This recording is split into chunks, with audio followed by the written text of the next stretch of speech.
welcome back again sa channel ko. So ito guys yung ating mga items na nabili sa Walgreens. As usual, gumamit ako ng points at saka coupon. Pero wala akong register reward guys. Okay, so dalawang transaction yung aking ginawa doon sa isang store. So una is ito siya, and then ito yung ating pangalawa. So start tayo sa pinakauna.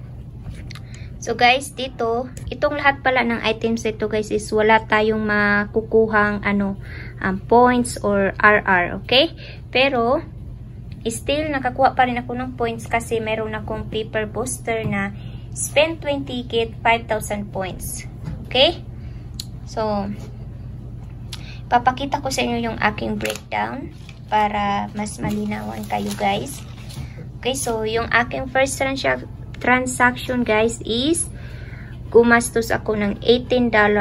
Cash yun guys ha, $18.62. Okay, kasi hindi tayo makakapag-redeem ng points kapag yung ating spend 20 get 5,000 points is paper. Pero kapag digital, pwede kang mag-redeem ng points. Except kung magaling kang guys. Medyo kasi guys, tricky kapag sa Walgreens guys.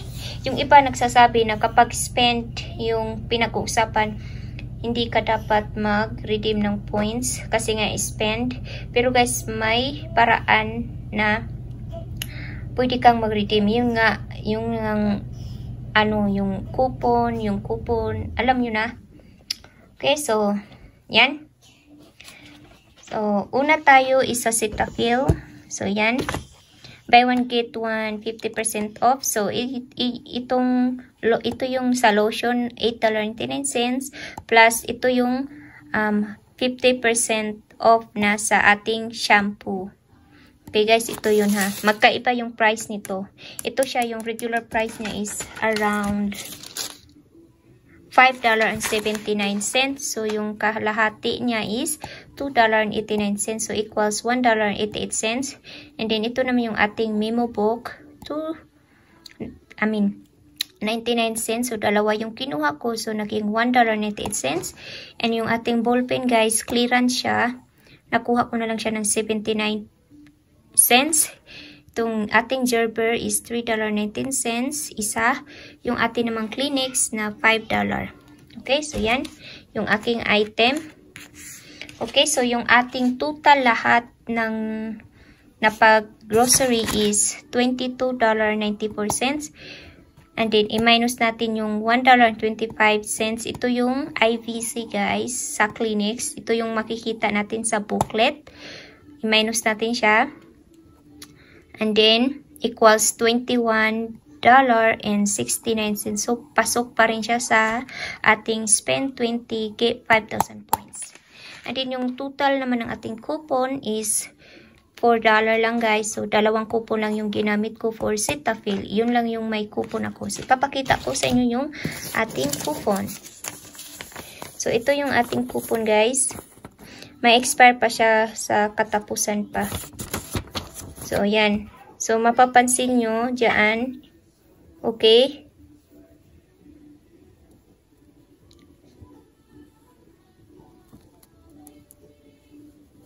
So, yan mapapansin nyo dyan. Yan yung mga item na bawal mong kunin. Yan, may nakalagay yan 4 ounce or less. Hindi yan pwede. Pero kapag siguro lumagpas na ng 5, pwede mo siyang makuha. Okay? On any one Cetaphil product. And nakalagay rito guys, meron ditong baby. So, good to sa ating baby. And then, dalawa lang yung ginamit ko per transaction nga. Kasi nga, limit 2. Okay? So, yan. Then, ima-minus natin dyan dito. I-minus natin dito yan. So, naging $17.69 plus tax. So, guys, kung may register reward lang sana ako, mas less pa siguro yung babayaran ko dito. Kaso, nung nakaraang araw, nag-try ako doon sa Revlon na deal. I don't know, pero nakadalawang bili ako. Hindi talaga nag-print. Pero, pinalik naman nila yung points ko. Okay? And then, kahit na nagbayad tayo ng $17.69, may nakuha naman tayo ditong 5,000 points and 2,000 points. Okay? Ito yung 5,000 points sa spend 20, get 5,000 points. Ito naman yung 2,000 points. Ito yung sa times 10 when you spend 20. Okay? So, ito lahat guys, plus tax na to siya. $18.62. Ito na yung aking cash na binayad. Minus 7. So, ito yung 7 naman guys, is ito yung ating cashback. Yung ating nakuha na mga points. Minus, so $11.62 na lang para sa 7 items. So, not bad guys, diba? Not bad. Kahit na malaki yung aking out of pocket, okay lang. Okay, so ipapakita ko sa inyo yung ating resibo. So, yan. So, yan. I don't know guys, 99 cents yung nakalagay dito, naging 49 cents. Ay, okay lang. Tama. Then yan, yung ating dalawang Cetaphil, yung ating ballpen, yung ating Gerber, at yung ating Kleenex. So, yan yung ating IVC. Then, ito na yung paper booster natin, at saka yung dalawang coupon. So, subtotal is $17.09 plus tax $18.62 ating yung binayaran. And ito na yung ating opening balance guys. Ito yung aking points, 26,000. Everyday points, 200. Bonus points is yan, 6,089 cents. So, i-plus natin soon. So, bali 7,000 na. So, ito na yung aking bagong points, 33,200. Okay? Next naman tayo is dito tayo sa ating second. So, as usual guys, yan yung aking binili doon. So, yung total lagi natin dyan is $11.88. And then, yung gumamit tayo again ng coupon. Ito, dalawang coupon. So, naging $7.88 na lang plus tax. So, kan guys, oh. So, yan. Okay, so plus tax siya.